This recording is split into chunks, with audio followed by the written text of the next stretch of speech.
Well, we just started picking melons from the ones we planted earlier this spring, but now we're fixing to plant us some more to have some late summer and a fall crop of melons. Let's show y'all what we're fixing to plant.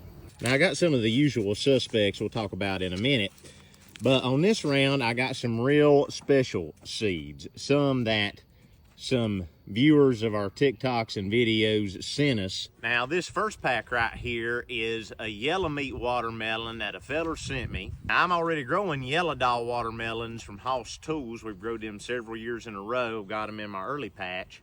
But he said these right here are a little bit different of a yellow meat watermelon. He didn't really know the name of them, but he said they come out of Britton's Neck, South Carolina, which is in Marion County. So shout out Marion County. That's down right next to Horry County where Myrtle Beach is, if you ain't familiar with South Carolina.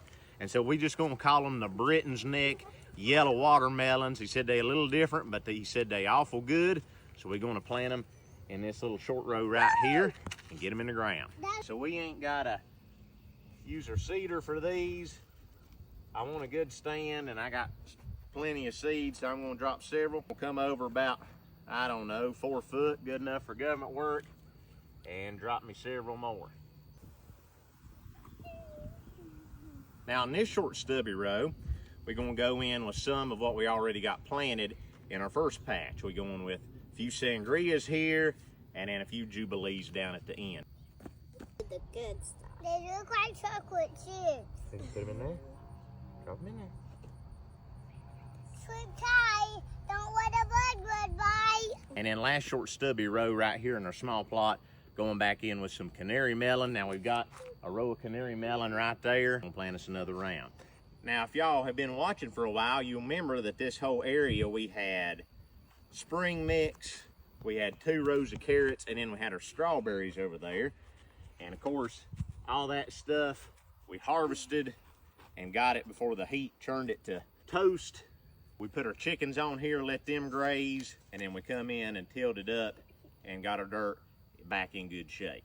All right, now at the end of this row, another loyal viewer sent us some seeds out of what he called a lemon drop melon. He had got it out of the grocery store. Now I don't know, I told him, I said, I don't know if these will grow because I think the lemon drop is a hybrid. And so sometimes with hybrid seeds, you really don't know what you're gonna get. But I said, we'll plant a few and see what happens.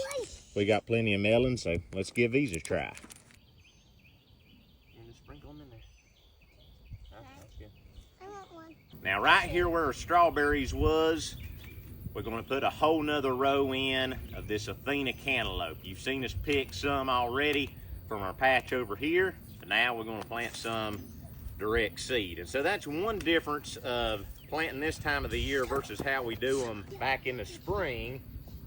You know, in the spring, we transplant them. So we start our seeds in trays in usually March 1st, and then we take the plants in early to mid-April and set the plants out because that gives us a head start. This time of the year, we don't need that head start.